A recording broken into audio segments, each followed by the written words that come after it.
we got some quotes from Lou Lamoriello, and he pretty much confirmed that Matt Martin and Cal Clutterbuck will not be back with the Islanders. I'm not, that's not breaking news for anyone who listens to the show every week. We've kind of discussed that for a while here, but it's kind of weird. And on one of the recent episodes, we talked about how it's kind of weird that this is actually happening and that they're being like honest about it and discussing it, kind of a thing. That's new, but I guess kind of what we wanted to do was take a look at what a fourth line could look like and how things are going to be different for this team. Yeah, because I think it's not just going to be different in terms of look. It might be different in terms of, oh my God, style. Yes, thank you. I couldn't. The word just couldn't stick in my head. Style. They're going to play a different type of hockey, potentially. Because on paper, some people have a fourth line that doesn't resemble what we've seen before, and I don't think that that's actually going to be the fourth line. Okay, so we'll give you a couple here. Yeah. Daily Faceoff has Kyle McLean, Casey Zizekas, and Simon Holmstrom as the Islanders' fourth line. What does Puckpedia have? That was where I was going to go to next. I would imagine they're going to have something similar. I don't know. They might have a depth chart based off of cap impact. I don't know how to work Puckpedia yet. I'm looking for it. They don't really have. They have a full roster breakdown, but that doesn't give me. I don't think wages? They do lines. Does cap wages have lines? It's really going to come down to who you think they put on that fourth line. If you think that it's going to, obviously, who do you think? My God, of course. It's how do you think that fourth line is going to play? I think they're still going to play a similar crash and bang style, and it's why I'm pretty hell bent on saying Maxim Tsiplikov plays on that fourth line. Like he's the Cal Clutterbuck replacement there. He could be. I also think, and these lines are a little different than things we were discussing in the past because Anders Lee and JG Pageau are still here, which is, we were kind of wondering if that was going to be the case or not. But assuming this is the forward group, I think it's Zizekas is going to be the fourth line center. McLean is going to be on the fourth line wing. And then it's probably between Tipikov, Holmstrom, and Hudson Fasching for that other wing spot, I would say. I would say so as well. I just can't see Tipikov paying higher up. I hope we've gone over this. I hope so. But if they don't play Tipikov there, it's because they've completely changed that line in terms of what they're looking to do with it. As you said, the style of that line. Because as we said before with Matt Martin, Cal Clutterbuck, and Casey Zizekas, of course, that was a crash and bang line. It was the identity line of the entire franchise. And now 2/3 of that identity line is gone. And really, the two biggest players of that identity, like say what you will about Casey Zizekas, but he's not the type of player that Cal Clutterbuck and Matt Martin are, without a doubt. He can play alongside them and still hit, right? Like averages over 100 hits a season. But he's not the human battering rams that those two guys were in any way, shape, or form. And so not having those two guys there is going to completely change the dynamic of that line, and is going to change the identity of the team, I guess, right? Yeah, it is going to change the identity of the team.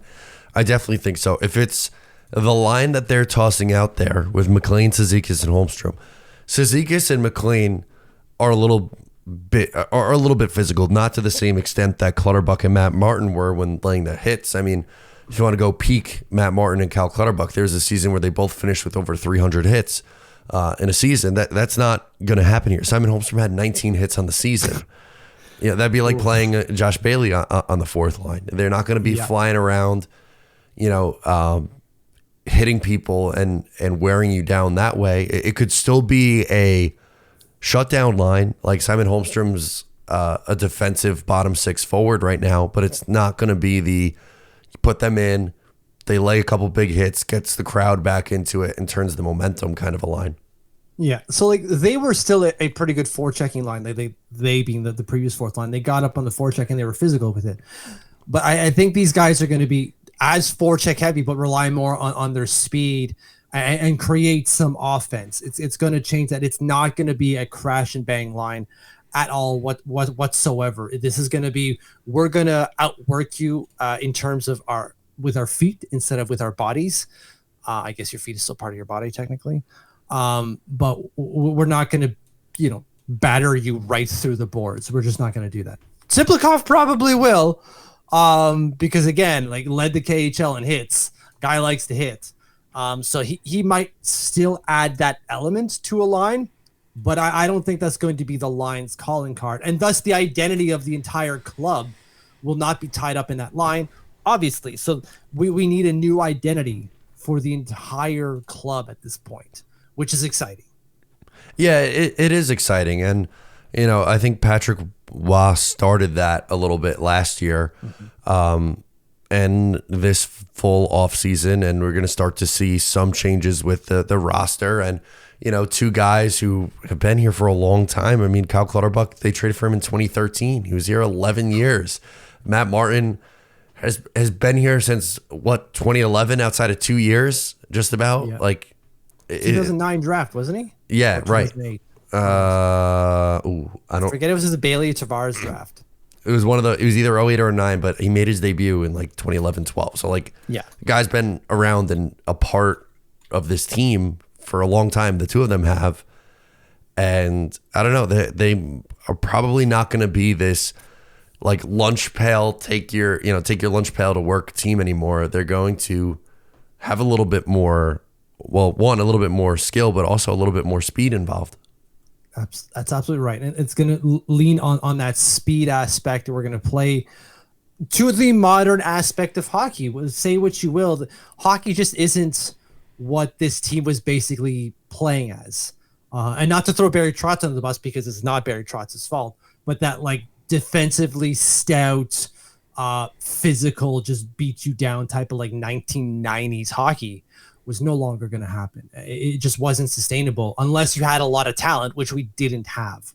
And so this is modern hockey, as close as we can get to modern hockey without having, 3 or 4 superstars that we drafted in, first overall for a couple of years. This is the closest thing that we're going to get to modern hockey in years, which is going to be very exciting. Yeah. And for this iteration of the Islanders, right? Like, and they have skill. I'm not saying that they're, a top, in with Colorado or Edmonton or like any of those teams, but, Horvat, Barzal, Nelson, Duclair, like these are guys who are going to put up some goal. Palmieri, we have to include Palmieri. Yeah, he was a 30 goal scorer last year. You have to include him in there too. So, those are skilled forwards, and it's really kind of, I think anyway, would it be nice to have another elite or top level guy? Yes, I think that puts the Islanders back into contention conversation. Yeah. But if they're just to be a good team, good playoff team, they need their depth guys like Engvall, Pajot, Lee, Tiplikov, even, and the fourth line to elevate their game and to play to, the expectation. They can't have down years. If you like that, make sure to subscribe to Up the Turnpike on Patreon for more exclusive New York Islanders content.